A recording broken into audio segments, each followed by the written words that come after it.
វិភាពប្រជាជនឲ្យកាន់តែប្រសើរឡើងគណៈបកប្រជាជនកម្ពុជាប្រកាន់ខ្ជាប់គោលនយោបាយការបរទេសរបស់ខ្លួនក្នុងការកសាងទំនាក់ទំនងល្អជាមួយប្រទេសជិតខាងទាំងអស់ដោយឈរលើមូលដ្ឋាននៃការគោរពឯករាជ្យអធិបតេយ្យបូរណភាពទឹកដីផងគ្នាស្មើភាពគ្នានិងមានផលប្រយោជន៍ទៅវិញទៅមកដើម្បីធានាសន្តិភាពមិត្តភាពនិងកិច្ចសហប្រតិបត្តិការថិតថេរយូរអង្វែង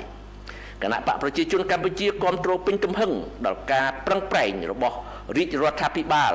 ក្នុងការដោះស្រាយបញ្ហាព្រំដែនគោកនិងព្រំដែនសមុទ្រជាមួយនឹងប្រទេសថៃដោយសន្តិវិធីស្របតាមច្បាប់អន្តរជាតិនិងកិច្ចព្រមព្រៀងដែលមានស្រាប់ក៏ដូចជាធម្មនុញ្ញអាស៊ាននិងសន្ធិសញ្ញាមិត្តភាពនិងសហប្រតិបត្តិការនៅអាស៊ីអាគ្នេយ៍កម្ពុជាមិនទទួលស្គាល់ខ្សែព្រំដែនណាមួយដែលបង្កើតឡើងតាមរយៈការប្រើកម្លាំង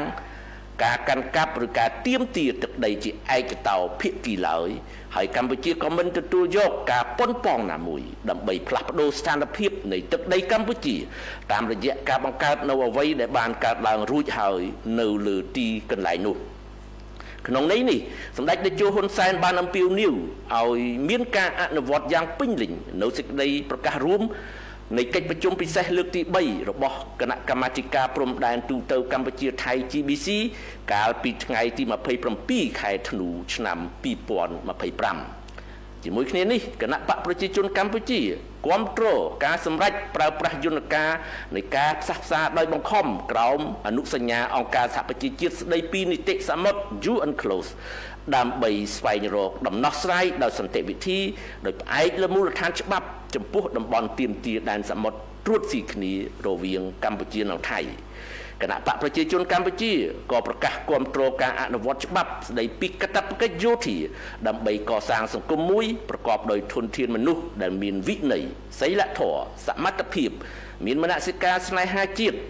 មានភាពអង់អាចមានឆន្ទៈមោះមុតនិងត្រៀមខ្លួនជាស្រេចគ្រប់ពេលវេលាដើម្បីបុព្វហេតុការពារជាតិមាតុភូមិ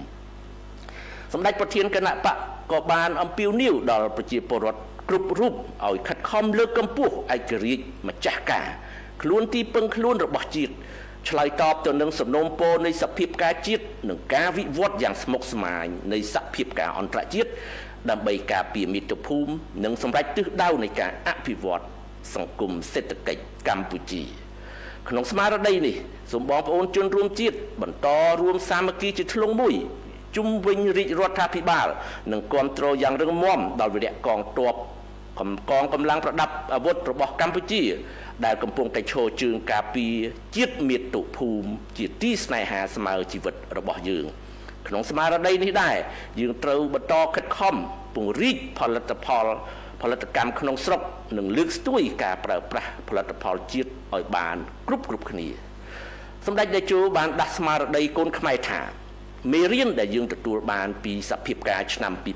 2025និងដើមឆ្នាំ2026នេះបញ្ជាក់យ៉ាងច្បាស់ថាមានតែការរួបរวมខិតខំឲ្យកម្ពុជាមានកម្លាំងខ្លាំងទាំងខាងសេដ្ឋកិច្ចនិងយោធានិងនយោបាយតែប៉ុណ្ណោះទើបយើងអាចការពារអធិបតេយ្យបូរណភាពទឹកដីសន្តិភាពនិងអត្តសញ្ញាណជាតិរបស់យើងបានគ្មានអ្នកណាផ្ដល់សន្តិភាពមកឲ្យយើងទេសន្តិភាពកើតឡើងពីការខិតខំប្រឹងប្រែងរបស់យើងនឹងត្រូវតែការពារឲ្យបានជាដាច់ខាតដោយកម្លាំងរបស់យើងសម្ដេចតេជោក៏បានរំលឹកពីប្រវត្តិនៃការបង្កើតគណៈបកប្រជាជនកម្ពុជាដែលមានប្រភពចេញពីចលនាតស៊ូរបស់ប្រជាជនកម្ពុជាប្រឆាំងអាណានិគមនិយមដើម្បីឯករាជ្យជាតិនិងបានដឹកនាំប្រជាជនក្រោកឈរតស៊ូផ្ដួលរំលំរបបប្រល័យពូជសាសន៍ប៉ុលពតរហូតបានទទួលជ័យជំនះនៅថ្ងៃទី7ខែមករាឆ្នាំ1979ដែលបានសង្គ្រោះជាតិឲ្យរស់ឡើងវិញទាន់ពេលវេលាបន្ទាប់មកគណៈបកប្រជាជនកម្ពុជាក៏បានដឹកនាំប្រទេសឆ្លងកាត់ឧបសគ្គនិងការលំបាកយ៉ាងច្រើនរាប់មិនអស់ដោយសម្រេចបានសមិទ្ធផលធំជាប្រវត្តិសាស្ត្រនៅក្នុងបុព្វហេតុការពីជាតិការកសាងសន្តិភាពការស្ដារនិងការអភិវឌ្ឍប្រទេសលើគ្រប់វិស័យនឹងធ្វើឲ្យប្រជាជនចេញផុតពីស្រមោលខ្មៅនៃអតីតកាលហើយបានរស់នៅយ៉ាងសុខដុមរមនានិងកំពុងឈានទៅមុខយ៉ាងស្វាហាប់លើមាគ៌ាសន្តិភាពប្រជាធិបតេយ្យនិងការអភិវឌ្ឍទី2 រាជរដ្ឋាភិបាលកម្ពុជាបានតវ៉ាជាផ្លូវការជាថ្មីទៀតចំពោះការបន្តរំលោភបំពានរបស់ថៃមកលើដែនអធិបតេយ្យនិងបូរណភាពទឹកដីកម្ពុជាតាមរយៈសកម្មភាពកាប់ឆ្ការព្រៃនិងរាយបន្លាលួសនៅតំបន់បង្គោលព្រំដែនលេខ26ដោយបានបន្តរុលចូលមកក្នុងទឹកដីកម្ពុជាបន្ថែមទៀតក្នុងតំបន់ឃុំអំពិលស្រុកបន្ទាយអំពិលខេត្ត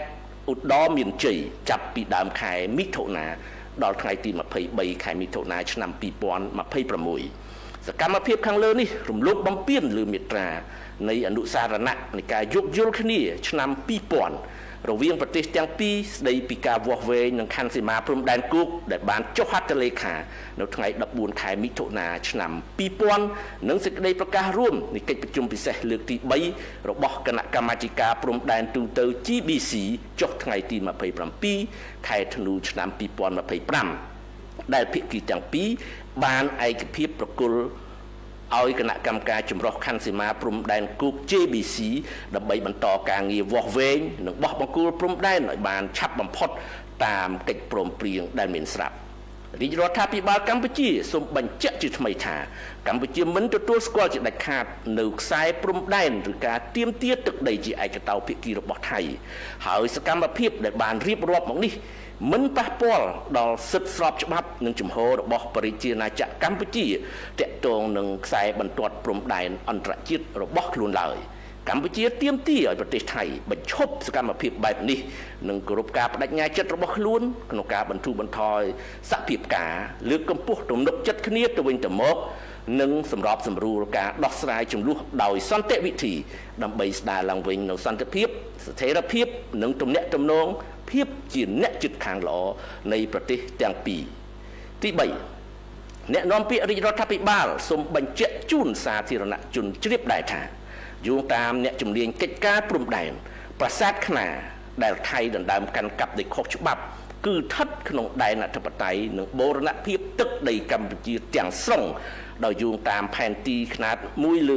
200,000ដែលទទួលស្គាល់ជាអន្តរជាតិនិងសូម្បីតែផែនទីដែលថៃប្រើប្រាស់ជាឯកតោភាគីតាមខ្សែបន្ទាត់ L7017 ក៏បញ្ជាក់ថាប្រាសាទខ្នាស្ថិតក្នុងដែនអធិបតេយ្យរបស់កម្ពុជាដែរនេះសបញ្ជាក់យ៉ាងច្បាស់